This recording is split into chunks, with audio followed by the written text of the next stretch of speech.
Pelo sinal da Santa Cruz, livra-nos Deus, nosso Senhor, dos nossos inimigos espirituais e carnais. Em nome do Pai, do Filho e do Espírito Santo. Amém.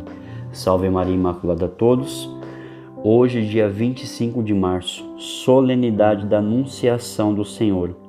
Mesmo estando num contexto de quaresma, de penitência, hoje é um dia em que a igreja se alegra, é um dia em que a igreja glorifica a Deus, porque Deus veio habitar no meio de nós, através do ventre da Virgem Maria. Olha que lindo! Para nós entendermos a profundidade dessa solenidade que hoje a igreja comemora, nós precisamos entender que com a anunciação do anjo a Maria, tem início oficial a história da nossa redenção. Ou seja, o centro dessa solenidade é Cristo, o Verbo de Deus que se fez carne no seio puríssimo da Virgem Maria. Por isso nós devemos contemplar esse mistério da encarnação com total amor, com total piedade, com total gratidão ao sim de Maria aos planos de Deus. Para nós entendermos a beleza e a riqueza dessa data de hoje, dessa solenidade de hoje, eu convido você a pegar a sua Bíblia no Evangelho de Jesus Cristo segundo São Lucas, no capítulo 1, no versículo 26 ao 38. Lucas 1, 26 ao 38, que diz assim: Naquele tempo, o anjo Gabriel foi enviado por Deus a uma cidade da Galiléia chamada Nazaré, a uma virgem prometida em casamento, a um homem chamado José. Ele era descendente de Davi, e o nome da virgem era Maria. O anjo entrou onde ela estava e disse: Alegra-te, cheia de graça, o Senhor está contigo. Maria ficou perturbada com essas palavras e começou a pensar qual seria o significado da saudação. O anjo então disse-lhe: Não tenhas medo, Maria, porque encontrastes graça diante de Deus. Eis que conceberás e darás à luz um filho, a quem porás o nome de Jesus. Ele será grande e será chamado Filho do Altíssimo, e o Senhor Deus lhe dará o trono de seu pai Davi. Ele reinará para sempre sobre os descendentes de Jacó, e o seu reino não terá fim. Maria perguntou ao anjo: Como acontecerá isso se eu não conheço homem algum? O anjo respondeu: O Espírito virá sobre ti, e o poder do Altíssimo te cobrirá com sua sombra. Por isso, o menino que vai nascer será chamado Santo, Filho de Deus. Também Isabel, tua parenta, concebeu um filho na velhice. Este já é o 6º mês daquela que era considerada estéril, porque para Deus nada é impossível. Maria então disse: Eis aqui a serva do Senhor, faça-se em mim segundo a tua palavra. E o anjo retirou-se. Palavra da salvação, glória a vós, Senhor. Como nós acabamos de ver, é uma alegria imensa para os nossos corações, porque hoje a igreja dá início a um período de 9 meses, onde da data de hoje até o Natal nós vamos percorrer um período de 9 meses, um período onde Maria começa a gestar a nossa salvação, a nossa redenção. A solenidade vem nos trazer essa alegria porque Deus veio habitar no meio do seu povo. A redenção veio habitar no meio de nós. Olha que maravilhoso. Mas é interessante nós entendermos uma coisa. Por mais que Maria, e claro, Maria ela foi preservada desde a eternidade para ser mãe do Filho de Deus, mãe do próprio Deus, mãe da segunda pessoa da Santíssima Trindade, pela força e ação do Espírito Santo, nós precisamos também nos questionar, mas o que em Maria seduziu tanto o coração de Deus a ponto do próprio Deus desejar vir habitar no meio de nós? Bom, para nós entendermos essa resposta, ela está contida no capítulo 1 ainda de Lucas, onde nós estamos lendo, mas no versículo 48. E Maria diz assim no seu cântico: Porque olhou para a sua pobre serva, por isso desde agora me proclamarão bem-aventurada todas as gerações. Veja, porque olhou para a sua pobre serva, porque olhou para a sua miséria, para a sua pequenez. Maria, ela experimentou na sua vida a kenosis, ou seja, a aniquilação de si, o esvaziamento completo e total daquilo que ela era, para que ela pudesse ser completamente cheia da graça de Deus. Bom, a palavra de Deus nos diz que Deus nos chama e nos conhece pelo nome. E é maravilhoso nós entendermos que quando o anjo se colocou na presença de Maria, a primeira coisa que o anjo disse, Ave, ou seja, alegra-te cheia de graça, o Senhor é contigo. Veja, a saudação do anjo já declara que Maria é cheia da graça, plena da graça de Deus. Por quê? Porque Maria vivia na presença de Deus uma kenosis, um aniquilamento. Maria vivia na humilhação na presença de Deus. Ela se humilhava na presença de Deus, como um nada, como um grão de areia na presença de Deus. E esse se humilhar na presença de Deus, por isso que ela diz, porque olhou para a sua pobre serva, olhou para a sua pobre criatura, para a pobre criatura que nós somos. Olha que lindo. E nós vamos entender que a pequenez de Maria, a humildade de Maria, nós precisamos entender, meu irmão e minha irmã, que a humildade, ela atrai a presença de Deus. Ao contrário que a soberba, a prepotência e a arrogância nos afasta de Deus e nos aproxima do inimigo, a humildade afasta o mal de nós e nos aproxima e atrai a presença de Deus até nós. Nós estamos no contexto da Quaresma, amém? E talvez seja um pouco meio sem sentido, porque quando nós pensamos em anunciação, nós já pensamos diretamente no Natal. Mas nós precisamos entender que, aparentemente, esse cenário da anunciação do Senhor, mesmo nos relembrando, nos remotando todo o cenário do Natal, esse dia, essa solenidade de hoje da anunciação do Senhor, ela vem muito de encontro com o período em que nós estamos vivendo. Por quê?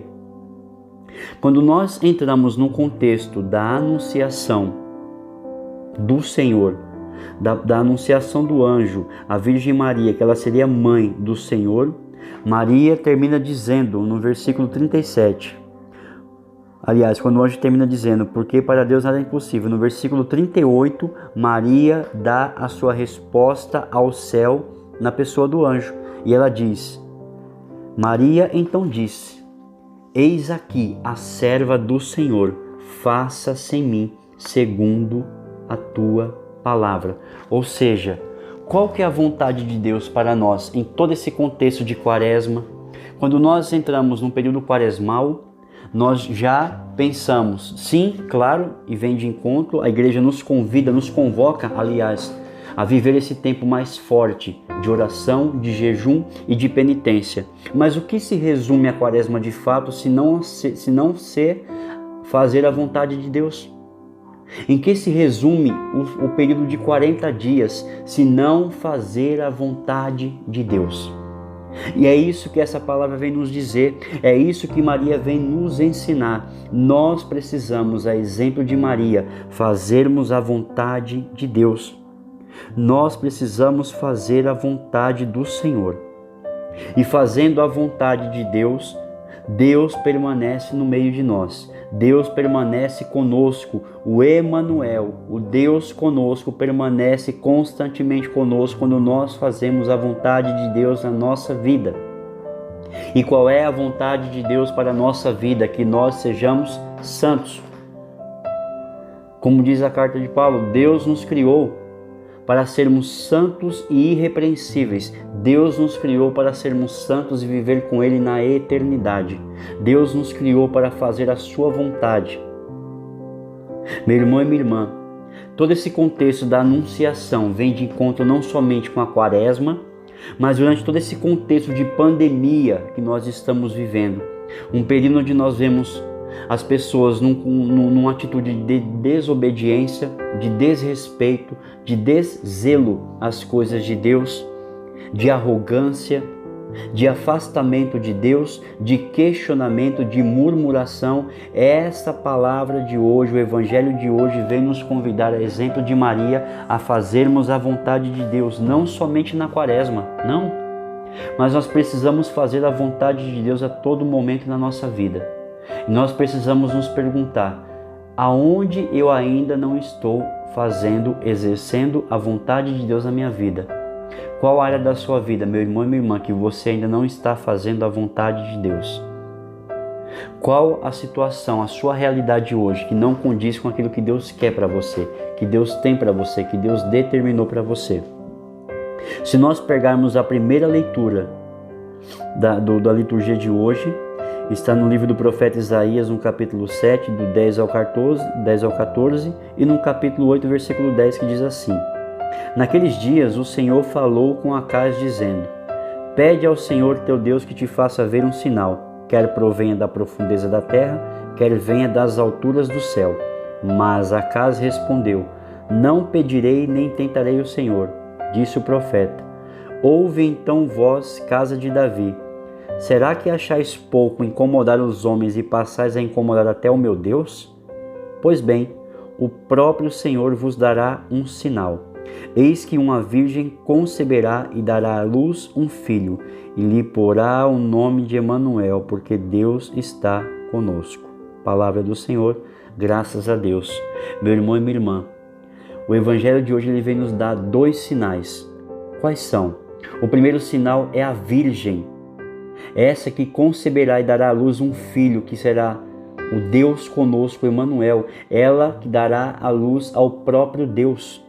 Meu irmão e minha irmã, a Virgem Maria é um sinal de Deus para nós.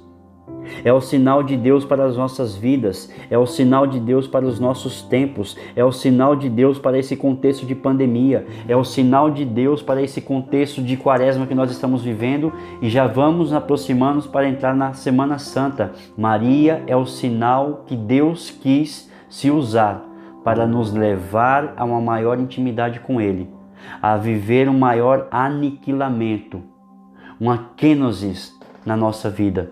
E o segundo sinal é um filho que será concebido por essa virgem, que terá o nome de Emanuel, porque Deus está conosco. O primeiro sinal para nós, meu irmão e minha irmã, na liturgia de hoje, no Evangelho de hoje, é a Virgem Maria, é um sinal da misericórdia de Deus. Sim, é um sinal da misericórdia de Deus, porque Deus veio ao mundo pelo ventre da Virgem Maria para nos salvar e nos libertar do pecado. Foi através do ventre da Virgem Maria que a misericórdia nos alcançou, que a misericórdia de Deus alcançou-nos. Por isso a Virgem Maria é o primeiro sinal de Deus para a nossa redenção, para a nossa salvação. É o primeiro sinal da misericórdia de Deus para a humanidade. E o segundo sinal é o próprio Jesus, um Deus que se encarnou, que se fez carne e habitou no meio de nós para nos salvar. O Salmo vem dizer algo interessante e é algo maravilhoso que precisa gritar aos nossos corações, que diz assim: Eis que venho fazer com prazer a vossa vontade, Senhor. Veja, o que Maria fez senão isso? A vida da Virgem Maria é completamente voltada para esse Salmo. Tudo que Maria fez foi com amor, foi com prazer, para fazer a vontade do Senhor. Meu irmão e minha irmã, nós precisamos fazer com prazer a vontade de Deus na nossa vida. Nós precisamos ter prazer de fazer a vontade de Deus. Ou seja, Maria, como um primeiro sinal, está nos ensinando que nós não devemos fazer as coisas por obrigação, nós não devemos fazer as coisas somente por preceito, mas nós precisamos fazer com amor e com prazer a vontade de Deus. Essa é a vontade de Deus para mim e para você, meu irmão, que nós, a exemplo da Santíssima Virgem Mãe de Deus e nossa Mãe, que nós possamos fazer com prazer a vontade de Deus para nós. Se nós pegarmos a segunda leitura, está no livro de Hebreus, no capítulo 10, no versículo 4 ao 10, que diz assim: Irmãos, é impossível eliminar os pecados com o sangue de touros e bodes. Por isso, ao entrar no mundo, Cristo afirma: Tu não quiseste vítima nem oferenda, mas formaste-me um corpo. Não foram do teu agrado holocaustos nem sacrifícios pelo pecado. Por isso eu disse: eis que eu venho. No livro está escrito a meu respeito: eu vim, ó Deus, para fazer a tua vontade. Depois de dizer: tu não quiseste nem te agradaram vítimas, oferendas, holocaustos, sacrifícios pelo pecado, coisas oferecidas segundo a lei, ele acrescenta: eu vim para fazer a tua vontade. Com isso, suprime o primeiro sacrifício para estabelecer o segundo. É graças a essa vontade que somos santificados pela oferenda do corpo de Jesus Cristo, realizado uma vez por todas. Palavra do Senhor, graças a Deus. O segundo sinal para nós, meu irmão e minha irmã, é a pessoa de Jesus Cristo. O que a palavra de Deus está nos dizendo? Nenhum sacrifício, nenhum holocausto do Antigo Testamento era redentor. A palavra de Deus vem nos dizer que nenhum sacrifício, nenhuma matança de bode, se você pegasse o maior boi, gordo que fosse, nenhum sacrifício animal, nenhum sacrifício de bode, de vaca, de boi, de o que quer que seja, era possível apagar os pecados. Havia poder de redenção, mas pelo sim da Virgem Maria, pela humilhação de Maria a Deus, pelo aniquilamento de Maria diante de Deus, pelo esvaziamento da Virgem Maria diante de Deus, a ponto de atrair a presença de Deus até no meio de nós, Maria oferece a nós o maior sacrifício que o mundo já viu e o único e verdadeiro sacrifício capaz de nos redimir do pecado, de nos salvar e trazer até a humanidade a redenção. Ou seja, aquilo que o Antigo Testamento não era capaz de fazer, Cristo, a plenitude na terra, fez. Pelo sim de Maria, a misericórdia nos alcançou. Pelo sim de Maria, a graça de Deus veio até nós. Pelo sim de Maria, Deus se encarnou e se fez um Deus conosco. Olha que lindo. E como eu falei agora há pouco, hoje a igreja inicia um processo, uma trajetória de 9 meses até o Natal. E aqui eu quero convidar você, o que você talvez possa oferecer a Deus da sua vida. Talvez você fale assim: mas eu já estou fazendo a minha penitência, já faço o meu jejum, as minhas orações. Será que Deus, nessa liturgia de hoje, não está chamando você, convocando você a um passo mais profundo? A um passo mais largo na direção de Deus? Será que, a exemplo de Maria, Deus não está te chamando a um esvaziamento, a um aniquilamento de si, para que você seja cheio da graça de Deus na sua vida? Nós vamos iniciar agora, meu irmão e minha irmã, uma trajetória, um percurso de 9 meses. Diante desse contexto de pandemia que nós estamos vivendo, o que você pode oferecer a Deus? Para que Deus, em sua misericórdia, aplaque toda a ira, todo o castigo.